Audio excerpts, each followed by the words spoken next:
ಸ್ನೇಹಿತರೆ, RCB ತಂಡದ 20ನೇ ಓವರ್ನ batting ಹೇಗಿತ್ತು ಅಂದ್ರೆ ತುಂಬಾ ರೋಚಕವಾಗಿತ್ತು.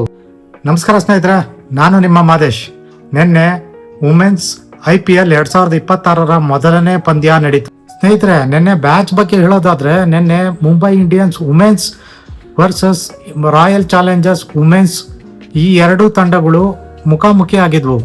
ಟಾಸ್ ಸೋತು ಬ್ಯಾಟಿಂಗ್ಗೆ ಇಳಿದ ಮುಂಬೈ ಇಂಡಿಯನ್ಸ್ ವುಮೆನ್ಸ್ ತಂಡ 20 ಓವರ್ಗಳ ಮಿತಿಯಲ್ಲಿ 6 ವಿಕೆಟ್ಗಳನ್ನು ಕಳೆದುಕೊಂಡು 154 ರನ್ಗಳನ್ನು ಕಲೆ ಹಾಕಿತು. ಇದರಲ್ಲಿ ಮುಂಬೈ ತಂಡದ ಸಜೀವನ್ ಸಜನಾ ಅವರು 25 ಬಾಲ್ಗಳಲ್ಲಿ 45 ರನ್ಗಳನ್ನು ಕಲೆ ಹಾಕಿ ಮುಂಬೈ ತಂಡಕ್ಕೆ ಒಂದು ಒಳ್ಳೆಯ ಅಡಿಪಾಯವನ್ನು ಮಾಡಿಕೊಟ್ಟರು. ಹಾಗೂ RCB ತಂಡದ ನೀಡಿನ್ ಡಿ ಕ್ಲಾರ್ಕ್ ರವರು 26 ರನ್ಗಳನ್ನು ಕೊಟ್ಟು 4 ಪ್ರಮುಖ ವಿಕೆಟ್ಗಳನ್ನು ಕಬಳಿಸಿದರು. ನಂತರ RCB ವುಮೆನ್ಸ್ ತಂಡ 155 ರನ್ಗಳ ಗುರಿಯೊಂದಿಗೆ ಬ್ಯಾಟಿಂಗ್ಗೆ ಇಳಿಯುತ್ತೆ. ಇದರ ಜೊತೆಗೆ ಕೇವಲ ಕೆಲವೇ ರನ್ಗಳಿಗೆ ತನ್ನ 6 ಪ್ರಮುಖ ವಿಕೆಟ್ಗಳನ್ನು ಕಳೆದುಕೊಳ್ಳುತ್ತೆ.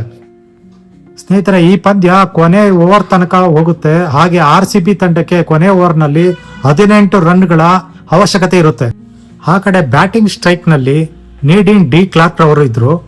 ಹಾಗೆ RCB ತಂಡಕ್ಕೆ 2026ರ IPL ವುಮೆನ್ಸ್ ಟೂರ್ನಿಯ ಮೊದಲ ಪಂದ್ಯವನ್ನು ಗೆಲ್ಲಲು 18 ರನ್ಗಳ ಅವಶ್ಯಕತೆ ಇತ್ತು. RCB ವುಮೆನ್ಸ್ ತಂಡದ 20ನೇ ಓವರ್ನ ಬ್ಯಾಟಿಂಗ್ ಎಷ್ಟು ರೋಚಕ ಆಗಿತ್ತು ಅಂದ್ರೆ ಅಲ್ಲಿನ ಕ್ರೀಡಾಂಗಣದ ಜನಗಳು ಎಲ್ಲ ಎದ್ದು ನಿಂತು ನೋಡ್ತಾ ಇದ್ರು. ಈ ಪಂದ್ಯ 100% ಮುಂಬೈ ತಂಡನೇ ಗೆಲ್ಲಬಹುದು ಅಂತ. ಆದರೆ RCB ತಂಡ 20ನೇ ಓವರ್ನ ಮೊದಲನೇ ಬಾಲ್ನಲ್ಲಿ 0 ರನ್ ಗಳಿಸುವುದರ ಮೂಲಕ ಶುರು ಮಾಡುತ್ತೆ. ಎರಡನೇ ಬಾಲ್ನಲ್ಲೂ ಕೂಡ ಯಾವುದೇ ರನ್ ಅನ್ನು ಗಳಿಸಲು ಶಕ್ತರಾಗಲ್ಲ. 3ನೇ ಬಾಲಿನಲ್ಲಿ ಕ್ಲಾರ್ಕ್ ರವರು 6 ಅನ್ನು ಹೊಡೆಯುವುದರ ಮೂಲಕ RCB ತಂಡಕ್ಕೆ ಒಂದು ಹೊಸ ಹುಮ್ಮಸ್ಸನ್ನು ತರ್ತಾರೆ. ಹಾಗೆ 4ನೇ ಬಾಲ್ನಲ್ಲೂ ಕೂಡ 4 ರನ್ ಅನ್ನು ಹೊಡೆಯುವುದರ ಮೂಲಕ ಜಯದ ಆಸೆಯನ್ನು ಹಾಗೆ ಉಳಿಸುತ್ತಾರೆ.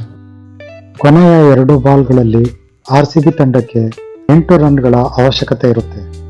ಕ್ಲಾರ್ಕ್ ರವರು ಸತತವಾಗಿ 6 ಮತ್ತು 4 ರನ್ಗಳನ್ನು ಹೊಡೆಯುತ್ತಾ ಈ ಟೂರ್ನಿಯ ಮೊದಲನೆಯ ಜಯವನ್ನು ತಂದುಕೊಡ್ತಾರೆ. ಈ ಮುಖಾಂತರ RCB ತಂಡ ಈ ತನ್ನ ಮೊದಲನೆಯ ಪಂದ್ಯದಲ್ಲಿ 3 ವಿಕೆಟ್ಗಳ ಅಂತರದಿಂದ ಚೊಚ್ಚಲ ಜಯವನ್ನು ಗಳಿಸುತ್ತೆ. ಹಾಗೆ ನೀಡಿನ್ ಡಿ ಕ್ಲಾರ್ಕ್ ರವರು ಈ ಪಂದ್ಯದಲ್ಲಿ ಬೌಲಿಂಗ್ ಹಾಗೂ ಬ್ಯಾಟಿಂಗ್ ನಲ್ಲಿ ಎರಡರಲ್ಲೂ ಆಲ್ರೌಂಡ್ ಪ್ರದರ್ಶನದಿಂದಾಗಿ ಪಂದ್ಯ ಶ್ರೇಷ್ಠ ಪ್ರಶಸ್ತಿಯನ್ನು ಪಡೆಯುತ್ತಾರೆ.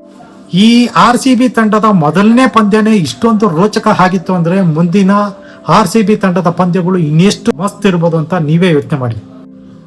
ಹಾಗೆ ಸ್ನೇಹಿತರೆ, ಈ ಮ್ಯಾಚ್ನ ರಿವ್ಯೂ ನಿಮ್ಗೇನಾದರೂ ಇಷ್ಟ ಆಗಿದ್ರೆ ದಯವಿಟ್ಟು ನನಗೊಂದು ಲೈಕ್ ಕೊಡಿ, ಶೇರ್ ಮಾಡಿ, ಹಾಗೆ ಕೊನೆಯದಾಗಿ ಸಬ್ಸ್ಕ್ರೈಬ್ ಮಾಡ್ಕೊಳ್ಳಿ.